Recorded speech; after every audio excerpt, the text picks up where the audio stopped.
So this is not the first time I've given this talk. This is an extension of a talk I gave 4 years ago. And it happened right around Heartbeat.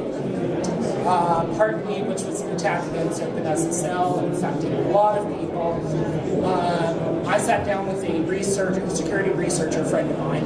We sat there playing Red Team on a IoT-based refrigerator and figured out how to get someone botulism film. So I did this talk at OSCON in 2014, meeting with people to start thinking about update and what happened since then.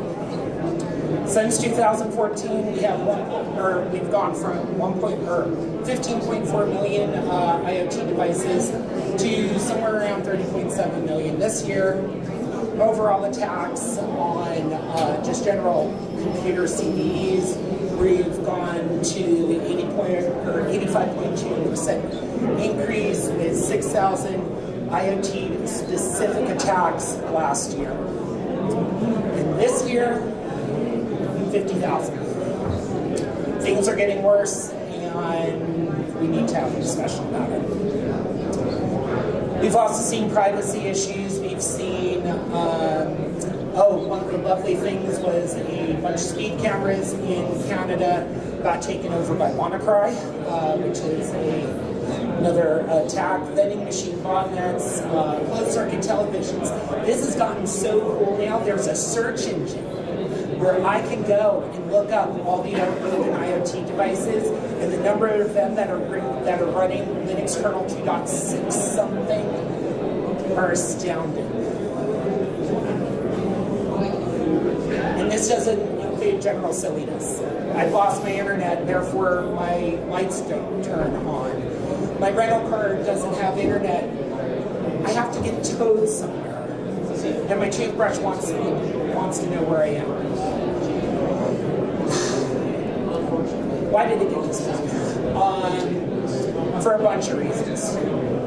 One of the reasons is we were consuming open source and not contributing back to it. We worked in closed versus open ways. If we did use open source, we obfuscated our use of it. We were more concerned about selling products as opposed to selling ecosystems. And we did not care about upstream longevity. So when I say open source is underfunded, let's go back to Heartbeat. In 2004, Heartbeat had 2 full-time developers. This is something that runs 98% of the servers on the internet in every machine that runs Linux.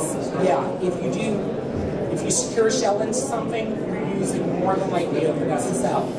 And they had an annual donation that year of $2,000. 2018, they still have 2 full-time developers, but they also have a lot more funding, a lot more testing, a lot more contributors. This is why open source software, do we have any open source software geeks here? All right, we like to use the phrase free as in freedom as opposed to free as in beer. Freely open source software is sometimes free as in puppies. Here's a free puppy, yay. This is interactive, so feel free to shout at me because I'm used to hacker conferences. What is the oldest piece of working electronic technology that you know? Calcio calculator. All right. This is the oldest piece of IO. This is a Collins R390A. It has 23 valves, it weighs 82 pounds, and they used it on the Apollo mission in order to do telemetry. And when it was made in 1954, it came with one of these. When was the last device you bought, commercial device, not like manufacturing, that came with one of these? It's been a while. Here's the other question. What is the longest supported operating system release? Not rolling release, but longest supported operating system release.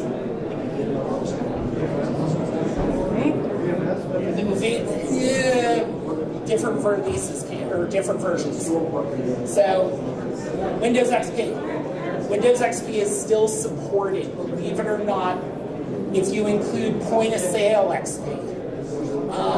Outside of that, you have Red Hat Enterprise Linux, which ends next year, version 5. Long-term support is costly, and when you think about what we are putting embedded into cars, how many people have driven a 20-year-old car? And now we have to worry about this. So there are two devices, and they were failed devices, depending on how you want to cut it. And I love the stories behind it. One of them I actually owned. This is the Chumby. Does anyone remember the Chumby? Chumby was an internet assistant device, ran applications from the cloud. The Sony Dash was based on this. Best Buy had a version. Started in 2007. They closed in 2012. So when you close, that's the end of your business, right? Wrong. Chumby actually encouraged people to hack. They sold hacker platforms. They opened up their firmware. Volunteers, when Chumby closed down, continued the cloud service for as long as they could. And when they realized that they couldn't continue it anymore, they provided alternative firmware that basically created a clock radio, because it had a little FM radio in it as well. And in 2014, the former CTO bought all the assets and now runs a cloud service where you can hook your Chumby that you bought in 2007 back on up in €3 a month, and it's still working. And then there's this thing. This is the Revolve Hub. It was a $300 IoT hub. It was actually a neat piece of kit. It had like 5 different types of radios that Zigbee on it. And Google gobbled it up, rolled it into Nest. And not only did they say, yeah, we're not going to sell this anymore, they bricked them. So ran Engstrom Linux, which is one of the projects that I worked on, the parent project for it. But they weren't real forthcoming in their open source firmware. So we call this the red useless empty hummus container, because it just looks like a hummus container. But it didn't have to be like that. Revolve had 0 community engagement. We didn't even know it ran open embedded until we actually looked at it. When this came up, there were a lot of compensation claims, a lot of bad press. And it didn't have to be like that. One of the things IoT and embedded developers need to start thinking about, especially if you use open source, is some of the risks associated with keeping those source. Now, if you're using open source, you have a legal requirement under the GPL to open up as much of that code. I can talk about GPL stuff all day. But another thing, if you give me physical access to a device, I'm getting in. If you have a JTAG port, I'm getting in. If you have a chip I can identify, I'm getting in. So we see this with John Deere. John Deere had, and if you want to have an absolute laugh at night, read their EULA. It is dystopian. If you read their EULA, they basically make it impossible for you to fix your own tractor. So all these farmers have gone to a bunch of hackers who have created alternative firmware. There's a right to repair movement going on that this is not long for this world, where you can close firmware up and just end support it. It's not going to happen for very long. And this becomes more important in safety critical infrastructure. How old is your electric meter? How old? Right, yeah, exactly. The airline industry actually has this down pat. They're pretty good about this. Power grid, public and private transportation. And what really terrifies me is implantables. Try to get the source code for the pacemaker, for your insulin pump. You already know insulin pumps can be hacked remotely. there's an Australian hacker who passed away about 4 or 5 years ago, who was able to sit there with an antenna pointed at an insulin pump and turn it up. So, and doing a software update on a medical device is scary. Doing it when it's a security critical update, those are not fast. They have to go through FDA approval or other approvals or other regulatory agencies. So it's not, you can just push out an update. So how do we solve this? I am an open source hippie, but I'm not an open source hippie. I run my own business, it is based on open source. We open everything. You have a legal requirement to do that anyhow. But I can't do an entire operating system with just my staff. I require the help of other people who are also interested in doing what I'm doing. So with 3 developers, we do long-term support on an operating system that a few thousand people want. And that is just including those few thousand people and upstream, like kernel people. If you were to include everyone, we're talking about 50, 60,000 people.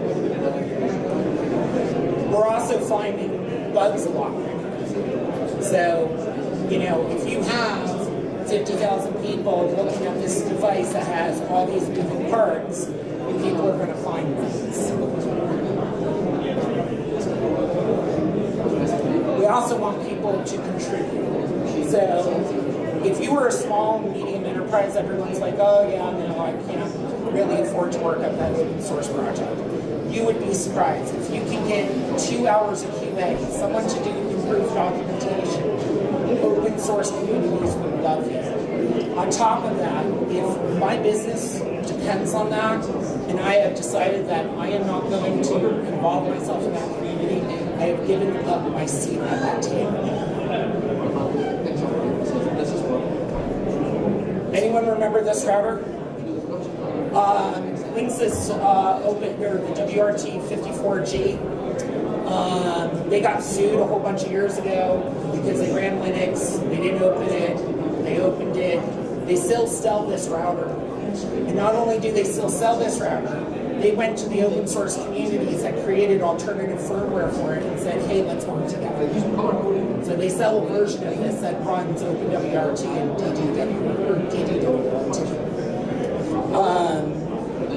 And because of that, a lot of us in tech, even though this is a €300 router, we'll still buy it.